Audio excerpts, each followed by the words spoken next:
Patchwork Heart Ministry and Fiat Ministry Network present the Discover Your Mission series. When I was young, in the 1950s, I attended Catholic grammar school and I memorized the Baltimore Catechism. In fact, I think I got an A on all of my tests. I faithfully attended Mass each week, not because I wanted to, but because I was afraid if I didn't, I would suffer eternal damnation. I followed all the rules. I followed my Catholic faith faithfully. But it wasn't until I became a wife and a mother and I began to try and pass my faith on to my children that I realized that everything I knew about Jesus was memorized doctrine. I can't even share with you how I was so rooted in my faith. And I was attending Mass, but I was not present. I was a good man, I was a good father, I was instilling the sacraments into my family. I was definitely not intentional. I was stuck rooted in my faith. But what kind of strength did he have? Jackie did not just have a strength of body or baseball skill. He had a strength inside of his spirit, a courageous meekness that empowered him to play the game. And I tell him what is going on with me, and he's like, oh, okay. And I'm like, no, I think this is like some sort of miracle, dude. And he's like, oh, of course, but I'll believe it when I see it. Honey, you've been trying to quit, and you've been saying this and saying that. And I'm his big line to me is, you shouldn't say things because I never follow through on them. And so this was week after week, month after month. He is looking at me like, this is a miracle. There is no way that you, on your own, could have done this.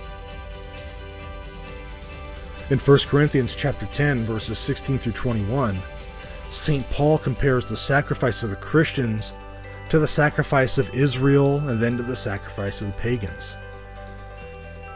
Paul calls the chalice the blood of Christ, and the bread as participation in the body of Christ, and then warns his listeners that you cannot partake of the table of the Lord and the table of demons at the same time.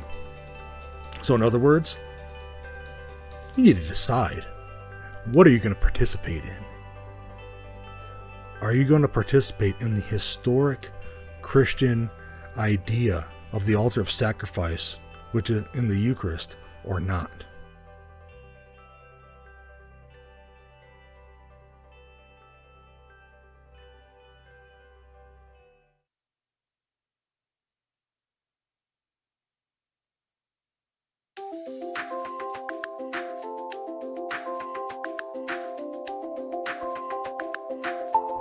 Welcome to the Sowing Hope podcast. This is a show all about implanting hope in our hearts. I'm Bill Snyder, joined by my friend Ann DeSantis. We're glad you're here for our uplifting conversation about faith and how it sustains our hearts through all the seasons of life. Thanks for walking with us. And good morning, everybody, and welcome to the Sowing Hope podcast. I am Bill Snyder, and it's great to be with you no matter how you're listening to us on Facebook, YouTube, Podbean. Thank you so much for being here and tuning in to our ministry today and being a part of our mission to sow hope into broken hearts here at Patchwork Heart Ministry. So, as always, I'm joined by my friend and co-host, Andy Santos, and so I'm going to bring her on here. Welcome, Ann, to the program, and thanks so much for being here, as always. Hey, thank you, Bill. Good morning.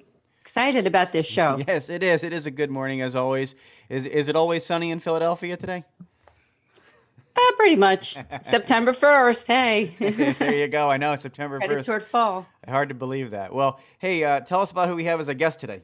Yes, we have an amazing guest, and his name is Patrick Novecosky. He is a husband, a father, author, speaker, Catholic publicist, and also the executive director of the Warrenton Pregnancy Center in Warrenton, Virginia. So welcome, Patrick. Good morning. And I'm sorry. Bill. And Bill. good to be with you. And Bill, Very good. Yes. it's still early. It is. It is early today. That's so true. Yeah. Our show. Especially coming off summer, right? Yes, Exactly. Yeah, I know, right? Yeah. You're like, yeah, I can't believe it is September, but here we are. That's right. That's right. I love to read your bio for those listening. Is Patrick Novecosky. Patrick is one of America's most accomplished Catholic communicators. He's the author of 100 Ways John Paul II Changed the World and has won more than 24 awards from the Catholic Press Association. He has edited and written for some of America's top publications and has been published in 5 languages. Patrick serves as the executive director of the Warrenton Pregnancy Center in Warrenton, Virginia. That's Warrenton. He's the founder of Nova Media, a public relations firm specializing in the Catholic space. He's previously served as Legatus Magazine's editor-in-chief for 12 years. He's traveled to 26 countries, met Pope John Paul II 5 times, and made Pope Francis laugh out loud. But most importantly, he's a husband and a father of 5 beautiful children. I love that bio. Thank you, Anne. I wrote it myself, so it's got to be good, right? That's right. That's right. Yeah, you have done so much, and I know that you're in Virginia, but previous to that, you were in was it Florida? In Ave Maria, Florida for 15 years. And just 6 weeks ago, moved up to Northern Virginia for a brand new chapter in our lives. And we're very excited to be here. So tell us your story. I mean, I know that Bill sometimes on his other program called Young Catholics Respond, I invite people to check that podcast out sometime at Patchwork Heart Ministry. Sometimes he will ask, tell us your faith journey. So, we would love to hear. Wow. Okay. I'll make it brief because this could be an all-day conversation. But I was born and raised in Saskatchewan, Canada. I'm the second of 9 children. I come from a long line of illiterate farmers, and I'm about the second generation to kind of break that mold. My father had 8 grades of education, and he raised 9 kids, all in the Catholic faith, on a small farm in Saskatchewan. He was a musician, a school bus driver, and farmer, school bus driver, and musician, those 3 things. And he had 2 goals in his life. One was to be married 50 years, and the other one was to raise a large family in the Catholic faith, and he accomplished both of those marvelously. So second of 9 kids, the oldest son, and so, gosh, where to go from there? I guess I was always a curious kid, and I remember being 11th grade in English class, and the teacher gave us an hour every week to read books. And I found books fascinating, and I thought, what an easy way to make a living. You just sit down at a typewriter, because that's what we had in the 80s, and you write a story, and you get it published, and you get rich and famous. And so that's what I want to do. But then it occurred to me that I wasn't very creative, and I really couldn't write to save my life. So I had to come up with an alternate plan. So being the curious kid, I thought, well, I'll become a journalist. And then I set my sights on being a famous TV journalist or writing for Rolling Stone magazine, because rock music was all I lived for back then. And so I gravitated toward print. I became the editor of our high school newspaper, and then moved into college and studied English, and majored in English, and started writing in the entertainment section of the college newspaper, and interviewed some of the biggest rock bands in Canada. So I was living the dream until my editor said, if you want to write entertainment well, you need to start writing news. And I thought, well, that's what it takes to become a great Rolling Stone reporter, then I'm all for that.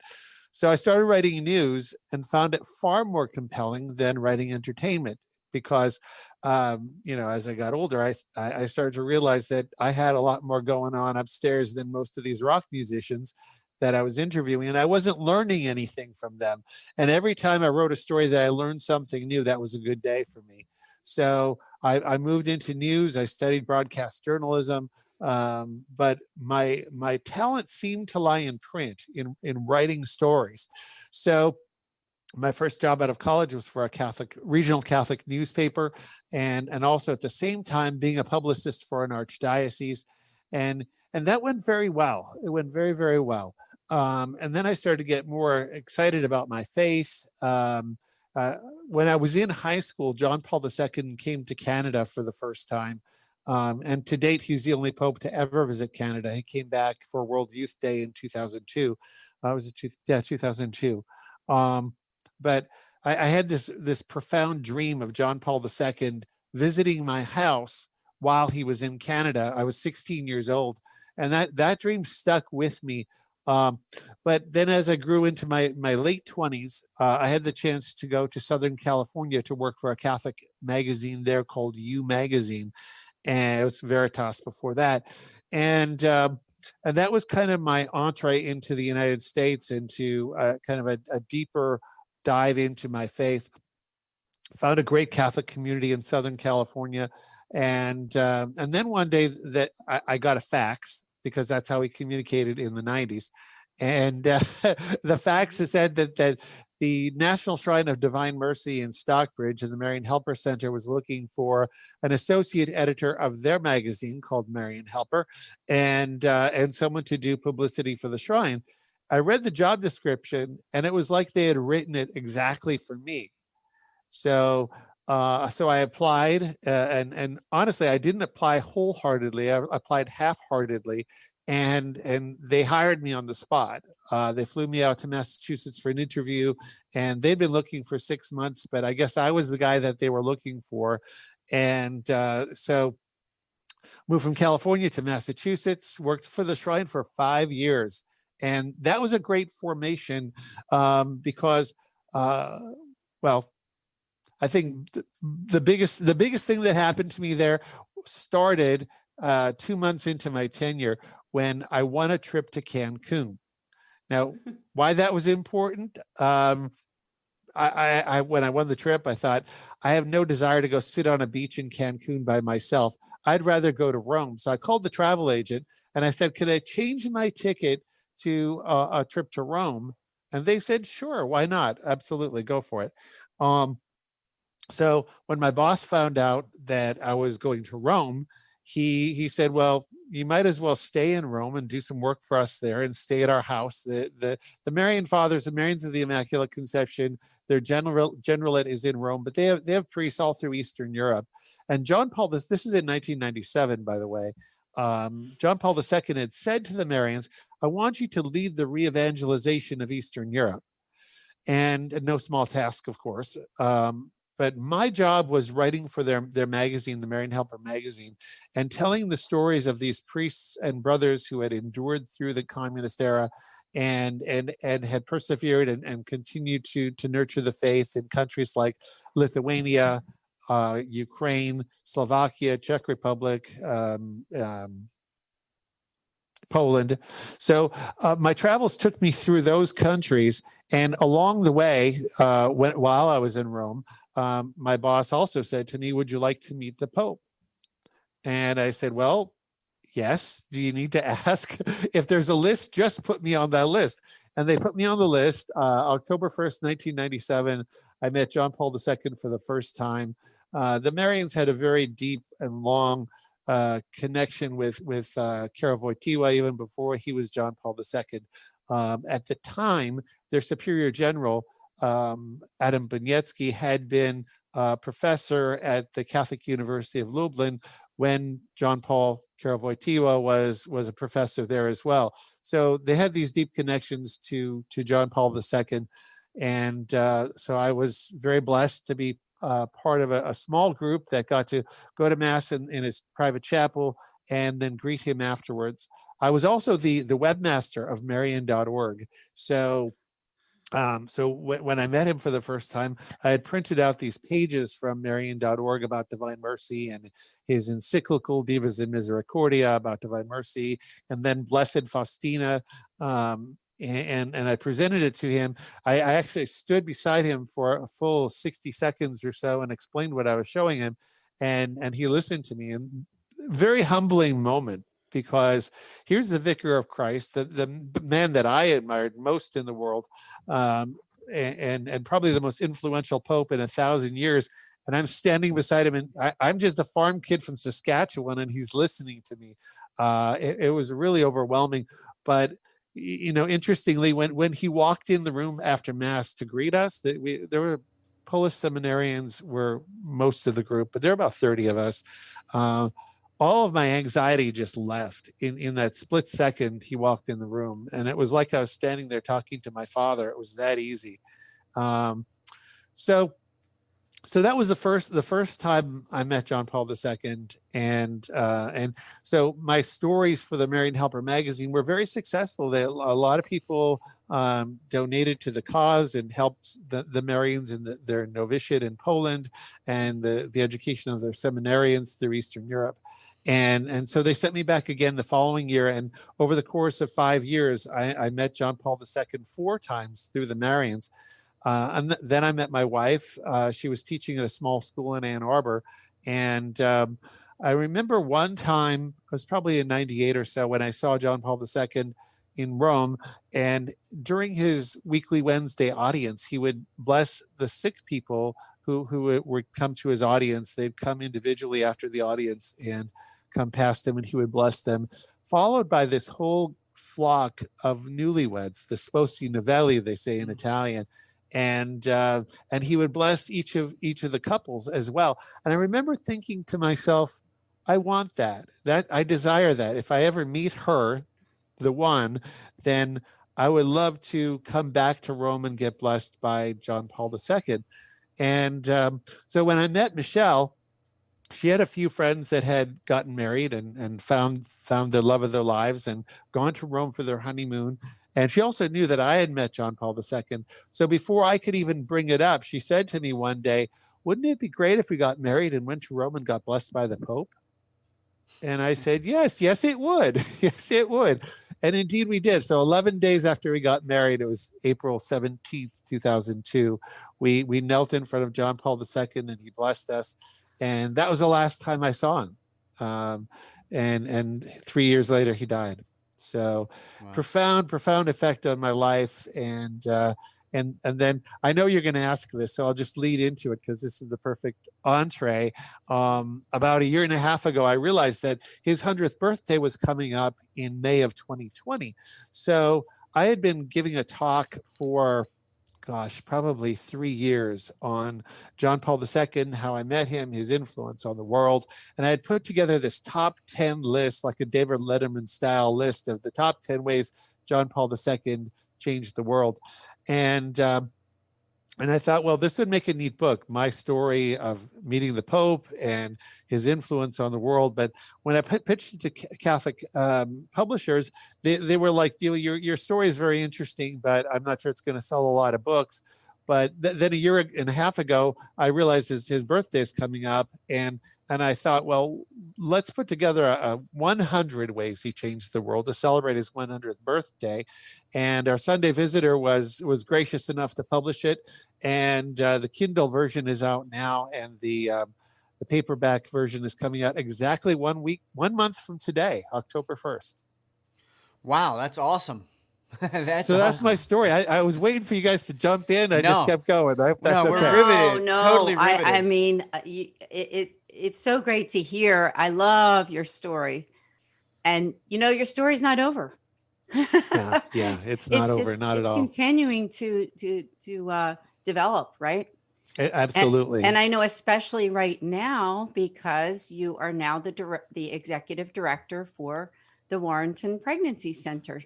Right. Too, which is a very new and big thing in your life, too. It is. Love to hear about it. Yeah, my pro-life conviction started very early in my life. I mean, as I mentioned, I'm the second of 9 children. And as I was growing up, I saw my mother's belly get bigger and bigger. And then she had a sibling for me, and then it got bigger and bigger. And she had another sibling for me, and then it got bigger and bigger and extra big. And she had twins, 2 siblings for me. So I knew where babies came from. Babies came from mothers. They came from mothers' bellies because they would just get big and there'd be a baby, and it would be a brother or a sister, and that was the meaning of life, right? Mothers having It is. children. And so I remember when I was about 14 or 15 years old, I was about 15, I think, and when I learned what abortion was. And I was horrified by it because I knew that when my mother's belly got big, there was a person in there, and it was being nurtured by her, and she was joyful, and that this was, someone that I would meet in 9 months. And so I was I wouldn't say I was devastated, but I was really horrified that it was a real thing. And at the time, I was an avid cyclist. I'm an avid runner now, but I was an avid cyclist. And in 1984, there was a young man named Terry Fox that inspired Canada from coast to coast. He had cancer. He lost a leg to cancer. He was 18 years old, and he made it his mission to run across Canada on his one good leg and his prosthetic leg to raise money and awareness for cancer and cancer research. And he made it halfway across Canada before the cancer came back. And he ultimately died, I think it was in June of 1984. But to this day, in dozens and dozens of countries around the world, there are Terry Fox runs for cancer research. So I had this in my head that I would ride my bike 5,000 miles across Canada and raise money for the unborn and for awareness of abortion so that it would become unthinkable. And unfortunately, my parents vetoed the idea. I had it all planned out. As a matter of fact, I went to our local pro-life rep. She was just a volunteer, and I was this 15-year-old kid, and I had coffee with her, and I told her my plan, and my legs were absolutely shaking under the table, and I couldn't stop them. It was the first time I was ever nervous in my whole life. And I rolled out the plan, and she said to me, "Well, have you told your parents? What do they think about it?" And I said, "No, I haven't told my parents yet." "Well, you probably should." So my parents vetoed the idea, but the passion for the unborn has never left me. It's always been a burning desire to do something for the unborn, to instill a love of life in the culture. And so about 3 years ago, I applied for a job with a Catholic pregnancy center called JMJ Pregnancy Center in Orlando. And they were on the verge of hiring, but the salary was lower than what I was able to accept. So they asked me to be on their board. So I've been on the board of JMJ for about 3 years, and I've really learned a lot about the pro-life movement, about running a pregnancy center. And so when I had the chance to apply for this job here in Warrenton, I think I was what they were looking for, because I really understood the pro-life movement. And working for Legatus, I got to know all the main players in the pro-life movement. I'm friends with Abby Johnson and Kristen Hawkins and Jason Jones, and I've met David DeLayden several times. And so that also was kind of a feather in my cap. And so now I'm actually on the front lines of the pro-life movement every day, and it's I think it's just God's next step for me to work in the vineyard. And I like to quote Mother Teresa, who always used to say, "I'm a small pencil in the hand of God writing a love letter to the world." I just want to be that instrument for God to use for whatever he wants to use me for, where he thinks I can best serve. That's incredible. I love your story. As I said, I can feel the Holy Spirit just looking at you here on Zoom, because we're on video, even though this is a podcast and audio, but we can see the excitement in your face, just going through your story, which is so great, because God has led you to where you are right now and doing all these different things. You're keeping busy in addition to being a husband and a dad. And I'm sure that's a joy too. Talk about that too, your kids, and we'd love to hear. Yeah. So goodness. Well, my first two children were born when we were still living in Michigan.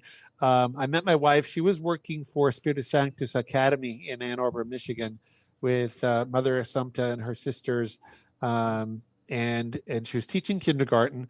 And I could tell by the way she ran her class that she had this joy with children, just a love of children, and she would lead them around the classroom, and they would follow her like she's the mother hen, and it was so cute.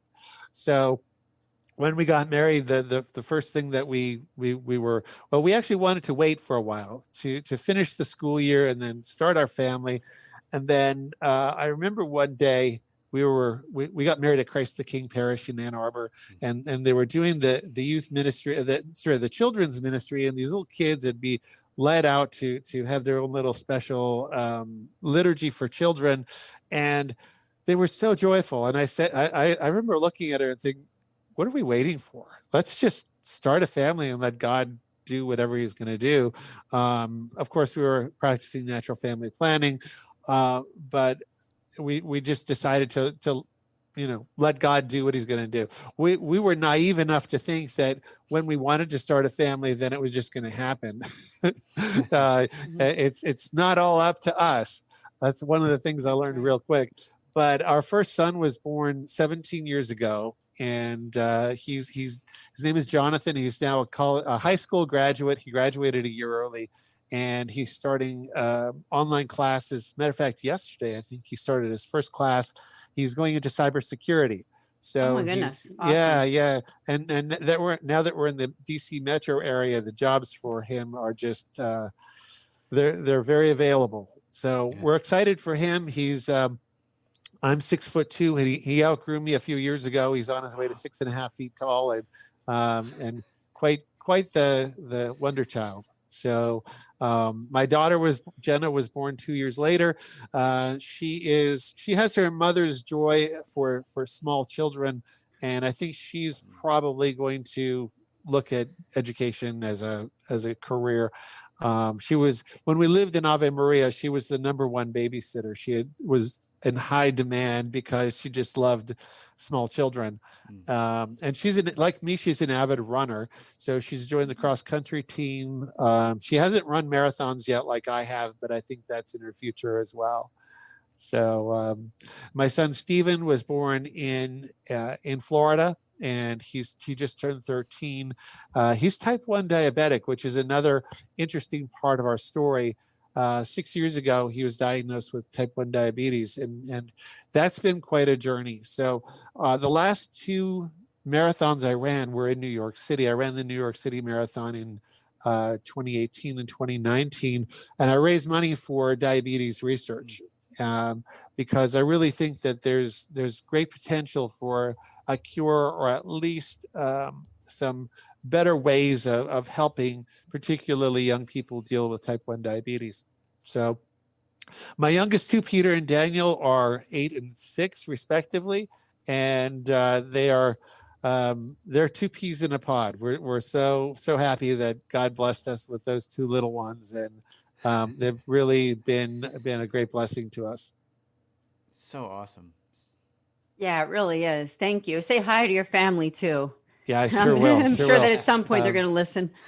Yeah, my wife is back teaching. She's teaching at St. John the Evangelist School, which is just a mile from the pregnancy center where I'm working. And so we've really been blessed to put down roots pretty quickly here in Northern Virginia. I'd love for you to tell us more about the pregnancy center. We're in a culture right now. John Paul II called it culture of death, right? I mean, right. When we pray to God that it can be more of a culture of life, especially right now in our current time.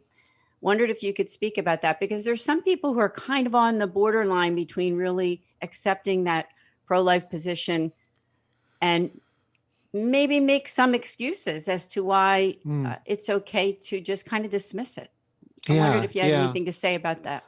Well, yeah, I absolutely have a lot to say about that. I think the tide is turning toward pro-life, toward the pro-life position, and the understanding of the pro-life position.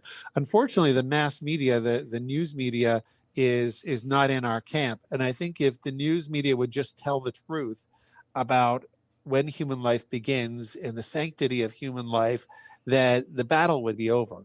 And it's getting there. Thankfully, we have a president and a vice president who are fully pro-life and are not afraid to speak the truths about when human life begins and the sanctity of human life, the value and the God-given right of every unborn life to be born. And that's incredibly valuable. It's incredibly powerful in helping move the culture toward understanding that from conception, a brand new human life is in existence with a soul endowed by God that will continue on eternally. And has, even based on our Constitution, has a God-given right to be born. So so I think the tide is turning. The Warrenton Pregnancy Center is just 3 years old, and I'll direct people to our URL. It's wpc.life. I didn't know until a couple of months ago that a .life was actually a thing, but we're kind of an early adopter of that. People can type out warrentonpregnancycenter.org, which is really long, and or you can go to wpc.life, and it takes you right to our website. So 3 years old. As a matter of fact, September 8th is our third anniversary of our founding. And Warrenton is a relatively small town in Northern Virginia. We're in Fauquier County, just on the border of Prince William County, near Manassas and Gainesville, about an hour outside of Washington, D.C. From D.C. pretty much straight west. So small, very conservative, very Catholic community with matter of fact, great interdenominational support for our center. We provide ultrasounds, free ultrasound, everything, all of our services are free. Ultrasounds, pregnancy tests, counseling, material support. And I really, my desire is to grow the offerings that we have here for STI testing and just being open more often and serving the community 6 days a week at least. And I hope to accomplish that within the next year or so. Right now we're open for appointments 5 days a week and open for walk-ins 2 days a week. So that by the way, I was talking about how the tide is turning. Abby Johnson spoke at the Republican National Convention last week. Was it earlier this week? No, it's Tuesday today. Last week. And I saw this amazing tweet from a lifelong pro-abortion person, a woman who had an abortion. She said she just didn't get the pro-life mentality until she heard Abby speak and tell of her experience and her experience of the ultrasound and ultrasound guided abortion, where she saw this life just literally being sucked away. Well, this person is now fully pro-life and on a new journey, on a new path. And I think Abby's witness to people in the pregnancy, in the abortion industry is very powerful. And I think that is one of the main drivers in changing the culture, is reaching people who just don't get the pro-life message, who don't understand that each life begins at conception. And like Abby saw, I mean, she saw this life literally being sucked away. If people could see that, they could see the reality and the truth of abortion.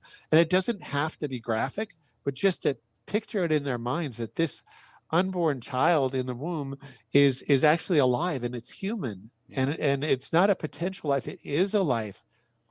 Each of us is on a life journey. You mentioned it when I was telling my story, that my journey is not over, but my journey began 53 years ago in my mother's womb, and it continues until the day I'm put to rest. So I think just understanding that whole life concept is so important. It really is. And what about with the younger people that you come in contact, or the people that you work with are coming in contact with? I just wondered if that there's a message that you think that they need to hear, especially like high school, college age. I mean, of course, we all know, the three of us here, are theology of the body. Right. John Paul II is such a wonderful resource. but for some, they just don't know about it. Sure. So Yeah. I wondered if you had anything to say there too. Yeah, most women who choose abortion choose it because they think it's their only choice. But we need to present a viable option for them so that they can naturally a woman who's pregnant wants to care and nurture for her child. It's against nature for her to take that life away, whether she has an education of that life or not. It's just part of nature that she would want to carry it, the child to term and nurture it. But when people are scared, when people feel like they have no other option, then they contemplate that option because the culture is telling them it's okay. So we need to change the culture and present a viable option of caring for the woman and helping her carry the child to term, but helping her beyond just carrying the child to term. If we care for the woman and her mental health, her spiritual health, her physical health, and she's assured that the community will be behind her beyond just giving birth to the child, then she's going to choose life. 9 times out of 10, she'll choose life, and maybe even more than 9 times out of 10.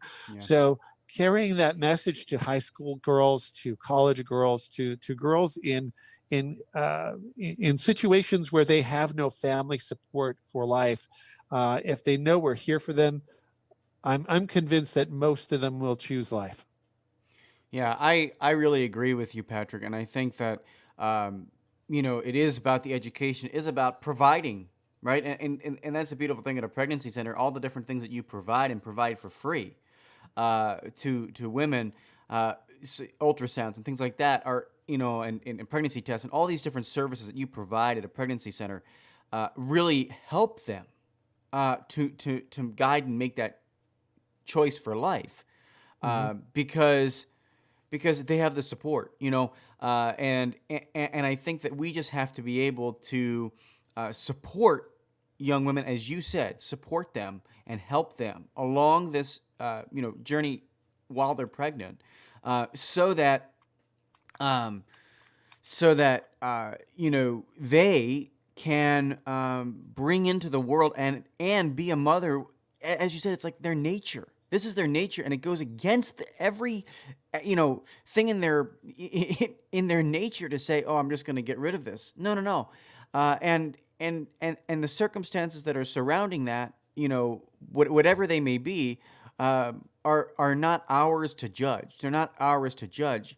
They're ours to just say, "Okay, we accept you right where you are, and we accept this baby right where they are, and they are in your belly." Yeah. And we are going to support you in this. And I think that if men also step up, you would see this disappear. You would see this disappear. Sure. Yeah, Yes. absolutely. A couple of things. There are now twice as many pregnancy centers as abortion clinics in the United States, and the number of pregnancy centers like ours is continuing to grow every year, where the number of abortion clinics in the United States continues to decline. So that's another measure of the advancement of the culture of life, particularly here in the United That's States. huge. And the other aspect that you mentioned is men stepping up. I fully believe that if fathers would step up to the plate and take responsibility for the children that they help create, that abortion would go away. There would be no need for it. When women are pregnant and they feel abandoned and alone, that's when they contemplate abortion. But if they have a man standing beside them, assuring them that they're going to help raise that child, then again, more than 9 times out of 10, the woman will choose life. And one of the programs that we're just getting underway here at the Warrenton Pregnancy Center is that type of program for men to kind of nurture them and help them to understand the beauty of fatherhood and the importance of fatherhood, so that they can stand by their spouse or their partner and help nurture that child and bring it not only just bring it to term, but to raise the child in a beautiful family. Yeah, and I commend you for that. I see it on the website. I was looking at that earlier on the Warrenton Pregnancy website, where you actually have a tab for men. It's right there. Like Yeah. there it is for men. Oh, So praise you God. don't even That's you don't good. even have to look very far. It's right there on the website. Men who are looking for resources. It doesn't really matter where you live. Just men are looking for resources. Head over to that the Warrenton Pregnancy Center.org website, or you can, as Patrick said, just do WPC.life, which is a totally awesome extension now. That's awesome that you got .life. So, but no, I really think, thank you so much for your witness, because, there's so many people out there on Facebook and Twitter, YouTube, listening to this, you know, show. And what's amazing is, I always know the Holy Spirit makes those divine appointments with people who need to hear the message of the day or whatever we're talking about. So if there's somebody out there struggling with this right now, especially, maybe even talk about it in light of what's going on with COVID too, because there's probably some pressures during this time of COVID to, well, I can't afford it, I can't do it, like there's just so much going on in our society right now with this, that there could be added pressure. Have you seen any of that? Yeah, I think there are a lot of people that are scared. I, for one, refuse to live in fear. I'm not afraid of COVID. If I get hit with COVID, then of course I'll deal with it by God's grace. But I'm not going to, conduct my life living in fear. But a lot of people do. A lot of people are uncertain of the future. They perhaps don't have a very strong faith, or they have a compromised immune system or an existing condition. But since there is this fear in the culture right now, we have to help deal with that. And there are a lot of women who have become pregnant. And matter of fact, part of our demographic are women in their 40s who already have a family. And because they're at home a lot more, they have conceived a child and are married, and they just don't want to have family 2.0. And so they're contemplating abortion. And the culture is telling them it's okay, that your children don't need another sibling. You can just solve the problem. We're here to stand against that culture and tell them, don't be afraid to expand your family. Don't be afraid to give your children another sibling, even in this age of COVID. It's okay. There is a community around you that will support you.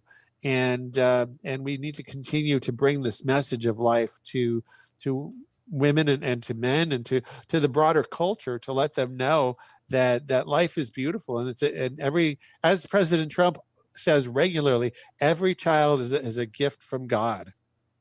Yeah. Amen. Amen. I love the work that you're doing, because it truly is person to person. And I think that's where evangelization really happens, is when it absolutely. is one-to-one. So it's beautiful work that you're doing. And so tell us a little bit more, if you could, about the surrounding communities there and who you serve, because I know it's in Warrenton, Virginia. So which areas are you serving for that pregnancy center? Sure. I'm brand new here. I've only been in Northern Virginia for 6 weeks, so I'm still getting the lay of the land. But we're serving Culpeper County, Warrenton, which is in Fauquier County, a part of Prince William County, and I think there are a couple of other surrounding counties, and I'm leaving some out, but everywhere from Front Royal to Manassas to Culpeper to Centerville, this whole area we draw from, particularly from the greater Warrenton area, though. I believe Warrenton's about 50,000 people that live here. So it's a sizable community. It's a very old community. My outreach is to pastors, to business leaders, to other influencers in the town, just to let them know that I'm here. I'm putting a great focus on awareness building, so that I really believe that if people in the county know where we are, what we do, and how we serve the community, that everything else will take care of itself, that women will get referred to us, and donors will support us because they want to support a pro-life culture in this town. Like I said, it's a very, very faith-filled community with lots of churches, active churches, and very conservative culture politically as well, which really helps to nurture the organization and build a vibrant community. That's awesome. I just want to make a shout out to the people in your communities to get in touch with you. I'm sure that you need some volunteers maybe too, right? I That's mean, probably our greatest need right now. We're mhm. open 2 days a week for walk-ins, and there are two main groups of volunteers. One is the advocates. These are typically women who will greet women who are coming in who are abortion minded, or even if they're not abortion minded, who are here because they have a need. And the advocates will sit with them. They'll hear their story. They'll find out what their needs are, what their concerns are. They'll guide them through the process where they get an ultrasound and pregnancy test. And then we have our nurses. We have two RNs and one LPN who are doing our ultrasounds for us, and that's all supervised. We have a medical director, a doctor, a local doctor that helps us to analyze those ultrasound images, and so. But we really need more advocates. We need more volunteers to be here more often, so that we can take walk-ins 5-6 days a week and accompany women to help them to make the best choices for themselves and for their children and their families. Accompany, such a great word. And Yeah. that's exactly what we're called to do, I think, right now with our faith and helping people who are really marginalized or who need that outreach from us, and to know that we care. So thank you. Thank Yeah, you for yeah. doing the work that you're doing, and to the people of Warrenton Pregnancy Center. Is there anything that people who are not inside your area that they can do? I mean, obviously we know they can give, right? They can help by Sure. donating, but is there anything else that they can do? Because we get people who listen from all over the place, and they might want to check out that website and do something to help in some way to spread Sure. awareness. We have another site for our partners. It's called WPCpartners.org, and that's our donor site for people that want to get involved. If people that are not in the area, if they want to donate financially, we'd be grateful. We'd be grateful for their prayers. But most of all, I'd encourage them to get involved with their local pregnancy centers, because ultimately every pregnancy center thrives when its local community is behind it. I once said years and years ago that if every Christian church would adopt a pregnancy center and find the pregnancy center, say, what do you need? Who do you need? How can we help you? That it would it would change the culture completely. That's a great idea. So every Catholic church, every Protestant church, every evangelical church, find your pregnancy center in your community. And if there isn't one, get one going. We did here in Warrenton 3 years ago, and it's thriving because of church support. And if it's just the churches supporting the pregnancy centers, it will thrive and it will change the culture of your community, and you'll be forever grateful. Oh, yeah, absolutely. And I'm thinking to myself that, of course, we have churchgoers and then a great portion of people who are, non-religious and non-churchgoers. And I wondered if you had any experience there too, because sometimes those people who are outside of some kind of faith, when they see that people of faith care, they're taking those steps to care and educate, that, that makes a difference for them to start to believe in God and the higher Sure. power, And or that's how celebrating religion. That's how Christianity conquered the Roman Empire, because they Yeah. stood out. They were different. The early Christians loved one another in a selfless and generous way. Abortion wasn't a thing in the Roman Empire, but there were unwanted children. The Romans would take them and put them out in a field or on a fence and just leave them there to die. The Christians would take those children as their own into their community and raise them. And the Romans were perplexed by this. Why are these Christians doing this? They're so weird and so different. And for a while they weren't persecuted until they just became this pain in the neck of the emperors, and became persecuted. But ultimately the Roman Empire fell because of its own decadence, but also because the Christian community really stood out as being distinct in how they lived their lives. And we need to be that leaven for the culture today by being distinctively different in how we love one another, how we care for one another, how we speak to one another. And pregnancy centers are a big part of that. Mm. Oh yeah, absolutely. Thanks for addressing that, because that did occur to me. it's wonderful to hear that you have connected with all of these different faith and church communities, Yeah. and you know it's going to have an impact on those who are away from some kind of faith, or maybe they never even had any experience of God or church. Well, we know they have had experiences of God, but just don't recognize it. Exactly. Yeah. So, hey, is anything else going on with your other media work or your writing? Because I know that you're doing so much with the Pregnancy Center, but you still have those beautiful websites. And again, I'll just repeat them at CatholicPublicist.com and PatrickNovecosky.com as your author, speaker, and publicist. Sure. Yeah. And if people can't spell my last name, they could go to booksbypatrick.com. And that'll take you to my speaker site, my author site. So a couple of clients I'm working with. I'm working with this client in out west, majuswomen.com .org. Majus Women. Majus Center was formed by Father Spitzer, and there's a group called Majus Women that do retreats for women. They provide resources for women and women's groups to help them go deeper into their faith. We're working on a beautiful new website for them that will be launching hopefully within a week. It's almost done, and I'm very excited for them, and hopefully more programs for them beyond that. I'm also working with Dr. Hilgers, who is a pioneer in NAPRO technology, interestingly also pro-life. His technology has helped women who are infertile to conceive naturally, and he's written a new book called The Fake and Deceptive Science Behind Roe v. Wade, and that book is coming out this week. So I'm doing some work for him, helping him to get some more publicity behind his book. That's awesome. Yeah. Yeah, we'll have to keep an eye on that one. That sounds. Yeah, I'd love like to fun. have him on your show. He's love a to have him. fascinating man. Please We'd love to do. have We him. love to host pro-life authors and speakers, and we've done it quite a bit. So just reach out to us. Yeah, I'd love to have him You on. got it. Mm-hmm. You have my email. Yeah. And- So great. So great. Would you have any other words of advice? Maybe there's someone listening who is interested in doing kind of some of the work that you've done, whether it be author, speaker.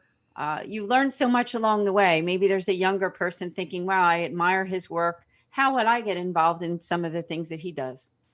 Well, my advice to anyone is to pray that God would use you for whatever purpose he's created you for. I quoted Mother Teresa earlier, and I'll say it again. She said, I'm a small pencil in the hand of God writing a love letter to the world. She recognized great humility in that statement. She recognized that she wasn't the one doing the great work. God was doing it. She just allowed him to move her. She felt like she was just an instrument. And the work is being done by God, but she's docile to God. She's docile to the Holy Spirit. She's open to whatever God had for her. She was willing to step out in faith and do it. So everybody's walk is different. And I think what we need to do is just have that, the attitude of St. John the Evangelist. He must increase, I must decrease. We make ourselves small so that God can do great things for us. You can also quote Mother Angelica. Sometimes you have to do the foolish to do. How you guys know this quote, right? Sometimes you have to do the ridiculous you do. to Experience the miraculous. You go for it. You have to do the ridiculous to experience the miraculous. That's it. So that's just my advice. Just pray that God would use you, that you would be an instrument in his hand, and you'll see miracles happen every day. I certainly do. Yeah, Patrick, thank you so much for all your time. And I know you're one busy guy, so really appreciate your time and your wisdom. You shared a lot of wisdom with us today and a lot of wisdom with our listeners, so thank you. It's been fun. I appreciate the opportunity. Absolutely. Come back again. This Yeah, is I'd like great. to have you back for sure. I learned so much. Okay. I'm excited about all the great things happening in your life, and encourage people to reach out to you, especially those people who are from your area near the Warrenton Pregnancy Center. Please do check it out, spread the word, and help support them if you don't live in the area. Repeat that website again, just in case. Yeah, sure. WPC.life for the Warrenton Pregnancy Center. For our donation site, our partner site, it's WPCpartners.org. And then my website's CatholicPublicist.com and booksbypatrick.com. Awesome. Awesome Thank you stuff. so much. God bless you, Patrick. Yeah, Thanks, well, guys. absolutely. Well, folks, before we let you go and leave you, I want to remind you of one resource that's available on the Patchwork Heart Ministry website for free. If you go over to our Patchwork Heart Ministry site, you're going to be able to get the Fearless Rosary, the Fearless Scriptural Rosary. It's where we took many of the passages that say, "Be not afraid" and "Fear not" from the Bible and paired them with the Hail Mary and the Rosary. So you're going to be able to pray that Rosary with us. All you have to do is go over to our website, patchworkheart.org. You won't even have to navigate to a page. It pops up right on the screen for you. Enter your email, and you'll be able to download the free PDF of this Rosary, and of course, get on our mailing list for all the other shows and podcasts that we produce as well. So please head over to our website and do that, because we know there's a lot of fear out there. Even Patrick touched on it a little bit today. A lot of fear out there in the world, and we've got to combat that. And the Bible and God's Word really reminds us constantly. I believe there's 365 times that God says, "Be not afraid," in some way, shape, or form in the Bible. So just to remind you that you can overcome the fear of these current times that we're living in. But again, big thank you to Patrick and to Ann, as always, for being a part of our show each and every week here. So thank you so much for joining us today, and we just ask you to continue to support us. Email us sowinghope@patchworkheart.org, and find out more about our ministry, patchworkheart.org and asantis.com. We really appreciate everybody, and until next time, keep beating to your Catholic hearts and sowing hope into broken hearts. I'm Bill Snyder.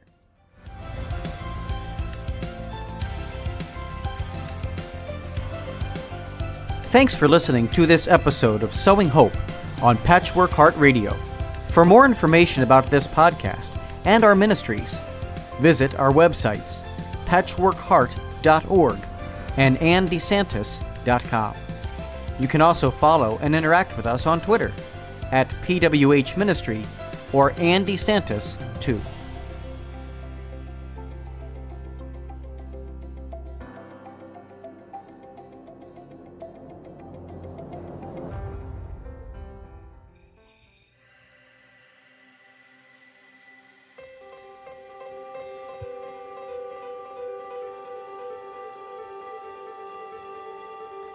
Patchwork Heart Ministry and Fiat Ministry Network present the Discover Your Mission series. When I was young, in the 1950s, I attended Catholic grammar school and I memorized the Baltimore Catechism. In fact, I think I got an A on all of my tests. I faithfully attended Mass each week, not because I wanted to, but because I was afraid if I didn't, I would suffer eternal damnation. I followed all the rules. I followed my Catholic faith faithfully. But it wasn't until I became a wife and a mother and I began to try and pass my faith on to my children that I realized that everything I knew about Jesus was memorized doctrine. I can't even share with you how I was so rooted in my faith. And I was attending Mass, but I was not present. I was a good man, I was a good father, I was instilling the sacraments into my family. I was definitely not intentional. I was stuck rooted in my faith. But what kind of strength did he have? Jackie did not just have a strength of body or a baseball skill. He had a strength inside of his spirit, a courageous meekness that empowered him to play the game. And I tell him what is going on with me, and he's like, "Oh, okay." And I'm like, no, I think this is like some sort of miracle, dude. And he's like, "Oh, of course, but I'll believe it when I see it. Honey, you've been trying to quit, you've been saying this and saying that." And I'm his big line to me is, "You shouldn't say things," because I never follow through on them. And so this was week after week, month after month. He is looking at me like, this is a miracle. There is no way that you, on your own, could have done this.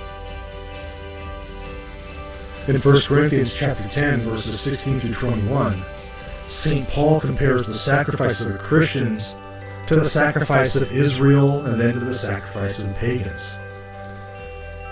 Paul calls the chalice the blood of Christ, and the bread as participation in the body of Christ, and then warns his listeners that you cannot partake of the table of the Lord and the table of demons at the same time.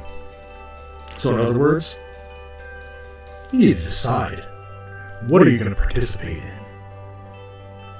Are you going to participate in the historic Christian idea of the altar of sacrifice, which is in the Eucharist, or not?